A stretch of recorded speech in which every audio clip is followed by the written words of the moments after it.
है। ये 5 वर्षों में झारखंड ने देखा है, अपितु झारखंड नहीं पूरे भारत ने देखा है कि किस प्रकार से प्रश्न पत्र लीक हो रहे हैं और खुलेआम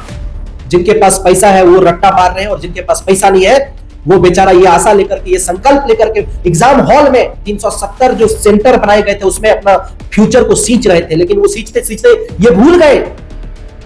गए कि झारखंड है,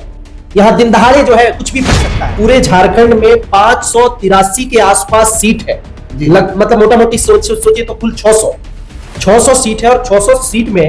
1 लाख मतलब 50,000 से प्लस अभ्यर्थी जो है वो फिजिकल टेस्ट परीक्षा निकाल लिए हैं और वो सारे अभ्यर्थी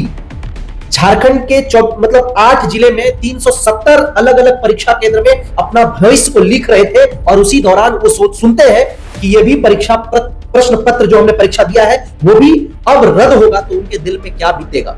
आपके दिल में क्या बीतेगा, उन बच्चों के दिल में क्या बीतेगा जो सालों से ये रट लगा करके थे कि इस बार तो हम उत्पाद सिपाही में निकाल लेंगे। एक बड़ा सवाल खड़ा होता है कि इसमें दोषी कौन है, सरकार दोषी है, वही बात हम जैसा सिचुएशन देखा जा रहा है। इसके बहुत सारे स्टूडेंट हैं, अभी जो उत्पाद पुलिस को लेकर हुआ है इससे बहुत सारे स्टूडेंट देख रहे हैं कि उनके मन में बहुत से चिंता के विषय बन गया, क्योंकि बहुत सारे ऐसे स्टूडेंट हैं जो ग्रामीण क्षेत्र से बड़े सिटी तक आते हैं, बहुत मुश्किल से आते हैं एग्जाम सेंटर पे, उनके लिए लेके एक बहुत बड़ा चिंता का विषय बन गया है। आप उन्हें किस नजर से देख रहे हैं? देखिए, चिंता तो जाहिर सी बात है, जायज है जी। परीक्षा कंटिन्यू भी रह सकता है, परीक्षा रद्द भी हो सकता है और परीक्षा पुनः भी कराया जा सकता है, क्योंकि 100 लोग गिरफ्तार होना, पेपर से रट्टा मारते हुए 100 अभ्यर्थियों को गिरफ्तार कर लेना, 100 फोन्स को जब्त करना और कई दस्तावेज जब्त करना, अगर ये सामने जांच के बाद खंगालते हुए सामने आता है। आप जो देख रहे हैं उत्पाद पुलिस को लेकर जो धांधली चला है, आप इसके विषय में मतलब कैसे देखते हैं, किस प्रकार का मतलब सच में पेपर लीक हुआ है? देखिए, सबसे पहले तो ये कंफर्म कर देना चाहते हैं कि जिस प्रकार से मामला सामने आया है और जो अखबारों में और जो पेपरों में सामने आया है, जो सोशल मीडिया में चल रहा है कि 100 बच्चे के साथ जो है कई दस्तावेज और कई मोबाइल्स बरामद किए गए हैं, तो ये तो फेक नहीं है, क्योंकि प्रशासन जो है उसको बकायदा उनके साथ पेपर, उनके साथ लोगों को जो है गिरफ्तार किया गया, हिरासत में लिया गया और जांच कर रहा है। तो ये साफ जाहिर होता है कि उत्पाद सिपाही परीक्षा में आज 12 तारीख को जिस प्रकार से जो है धांधली हुई है, जिस प्रकार से ये चीजें सामने आया है, ये किसी दो राय से मतलब ये कोई नहीं कह सकता है कि धांधली नहीं हुआ, चूंकि 100 लोग एक जगह पे एक बिल्डिंग में पेपर को रट्टा मारते हुए अगर कोई प्रशासन या कोई लोग उठा करके ले आता है तो इससे साफ जाहिर होता है या तो कुछ ना कुछ चीजें चल रही है। हालांकि ये जांच का विषय है, जब तक सामने नहीं आएगा जांच होकर के तब तक ये चीजें लोग मन में जो है चलेगा कि क्या वाकई में उत्पाद सिपाही का ही परीक्षा पेपर वो लोग रट रहे थे या फिर कोई दूसरा चीज कर रहे थे। जी जी बिल्कुल, गिरोह चल रहा है इनका। हमने तो बहुत सारे सुने हैं, जैसे बालू माफिया होता है आपका, बहुत सारे माफिया चल रहा है, लेकिन अभी सुनते हैं पेपर माफिया चल रहा है, इनका गिरोह चल रहा है, या सच में रियल चल रहा है? देखिए, पेपर माफिया तो पहले हम लोगों ने नहीं सुना था, लेकिन जब से मैं ये 4-5 एग्जाम्स को देखा हूं, 4-5 परीक्षाओं को देखा हूं, तब से ये साफ जाहिर हो गया है कि पहले हम लोग बालू माफिया सुनते थे, पहले हम लोग जमीन माफिया सुनते थे, पहले हम लोग जो है कोयला माफिया सुनते थे, पहले हम लोग और भी तरह तरह के चीजों के माफियाओं के बारे में सुनते थे, लेकिन ये जिस प्रकार से पेपर लीक माफिया झारखंड में ये 4-5 वर्षों में पनपा है, ये कोई नहीं कह सकता है कि झारखंड बल्कि पूरे देश में, क्योंकि नीट का भी परीक्षा तो पूरे संपूर्ण नेशनल लेवल पे होता है, तो नीट का भी पेपर लीक हुआ, तो कहीं ना कहीं पूरे भारत में जो है इस प्रकार से कह सकते हैं कि अभी सबसे ज्यादा चीज अगर किसी चीज से डर है तो वो पेपर माफिया से है, पेपर लीक माफिया से है। और ये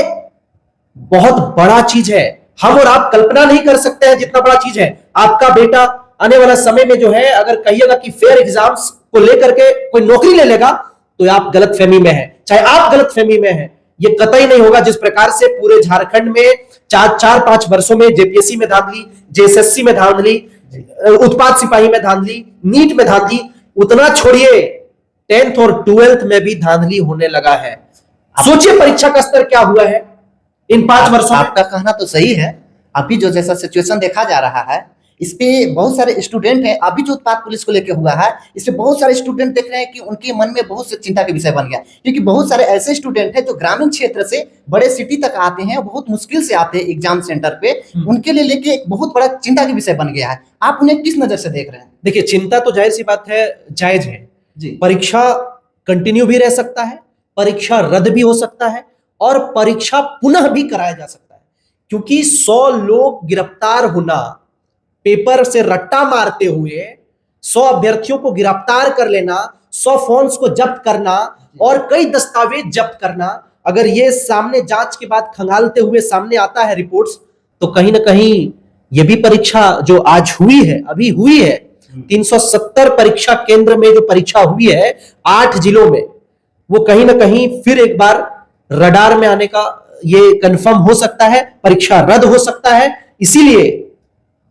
ज्यादा हतोत्साहित नहीं हो और ज्यादा खुशी भी ना हो कि परीक्षा जिस प्रकार से हुई है। लेकिन एक सवाल, बहुत बड़ा गंभीर सवाल अपने आप में खड़ा होता है कि परीक्षा लीक हुआ कैसे, पेपर पत्र जो होता है वो लीक हुआ कैसे। सोचिए गोविंद जी, पूरे झारखंड में 583 के आसपास सीट है, मतलब मोटा मोटी सोचिए तो कुल 600 सीट है, और 600 सीट में 1 लाख मतलब 50,000 से प्लस अभ्यर्थी जो है वो फिजिकल टेस्ट परीक्षा निकाल लिए हैं। और वो सारे अभ्यर्थी झारखंड के मतलब 8 जिले में 370 अलग अलग परीक्षा केंद्र में अपना भविष्य को लिख रहे थे, और उसी दौरान वो सुनते हैं कि ये भी परीक्षा प्रश्न पत्र जो हमने परीक्षा दिया है वो भी अब रद्द होगा। तो उनके दिल में क्या बीतेगा, आपके दिल में क्या बीतेगा, उन बच्चों के दिल में क्या बीतेगा जो सालों से ये रट लगा करके थे कि इस बार तो हम उत्पाद सिपाही में निकाल लेंगे। एक बड़ा सवाल खड़ा होता है कि इसमें दोषी कौन है, सरकार दोषी है, वही बात हम पूछ रहे हैं, आखिर इसका जिम्मेदार कौन है? क्योंकि सबको मन में जो चिंतित है, क्योंकि बहुत सारे ऐसे हैं जो फैमिली बैकग्राउंड बहुत लो रहता है उनका, वहां से लोग उठकर आते हैं, एक विश्वास पे आते हैं, क्योंकि उनके पास एक ही ऑप्शन होता है जो अपने गरीबी स्तर से दूर मतलब गरीबी स्तर से ऊंचा पे जा सकते हैं। अभी कह सकते हैं इसका जिम्मेदार कौन है? देखिए, सीधा सा बात यह है कि इसका जिम्मेदार का अगर हम लोग बात कहें तो कोई एक आम आदमी नहीं हो सकता है। इसका जिम्मेदार जो है, अगर हम अपने तरफ से देखें, मेरे से कोई राय पूछे, मेरे से कोई सलाह ले, तो मेरा मानना है कि वो सिस्टम दोषी है जो इस प्रश्न पत्र को लीक होने के लिए खुला छोड़ दिया। उनको कठोर दंड नहीं मिल रहा है, जिसकी वजह से जो है जेपीएससी में धांधली, एसएससी में धांधली, नीट में धांधली, बिल्कुल हो रहा है। अगर रोंगटा खड़ा करने वाला कोई सजा होता है इनके लिए, तो शायद ये प्रश्न पत्र लीक नहीं होता। आपने सवाल पूछा कि इसमें दोषी कौन हो सकता है, क्या सरकार दोषी है या क्या वो सिस्टम के लोग जो इस प्रश्न पत्र को बनाए, जो इस प्रश्न पत्र को लिखे हैं, क्या वो लोग दोषी है, या फिर जो प्रश्न पत्र ला रहे थे, परीक्षा सेंटर में पहुंचा रहे थे, क्या वो लोग दोषी है? तो सवाल तो अपने आप में खड़ा होता है। हालांकि ये जांच का विषय है, हम और आप कोर्ट नहीं बन सकते हैं। हम और आप इतना कह सकते हैं कि इस प्रकार की चीजें जो है समाज में एक ऐसा जहर पनप रहा है, जो पहले हम लोग पत्थर माफिया, कोयला माफिया, जमीन माफिया, बालू माफिया के नाम से जानते थे, लेकिन अब जो है पेपर लीक गिरोह माफिया के नाम से हम लोग जान रहे हैं। ये 5 वर्षों में झारखंड ने देखा है, अपितु झारखंड नहीं पूरे भारत ने देखा है कि किस प्रकार से प्रश्न पत्र लीक हो रहे हैं, और खुलेआम जिनके पास पैसा है वो रट्टा मार रहे हैं, और जिनके पास पैसा नहीं है वो बेचारा ये आशा लेकर के, ये संकल्प लेकर के एग्जाम हॉल में 370 जो सेंटर बनाए गए थे उसमें अपना फ्यूचर को सींच रहे थे। लेकिन वो सींचते सींचते ये भूल गए कि झारखंड है, यहां दिन दहाड़े जो है कुछ भी बिक सकता है। जी, चलिए, थैंक यू, धन्यवाद। ये तो सोचने की विषय है, क्योंकि सरकार अभी जो कर रही है ऐसा हर एग्जाम में देखने को मिल रहा है। आखिर कब तक चलेगा? ऐसे बच्चे लोग का भविष्य कहां तक जाएगा, अभी तक नहीं पता चल पा रहा है इसमें। तो देखिए आगे क्या होता है। चलिए, बहुत धन्यवाद, शुक्रिया।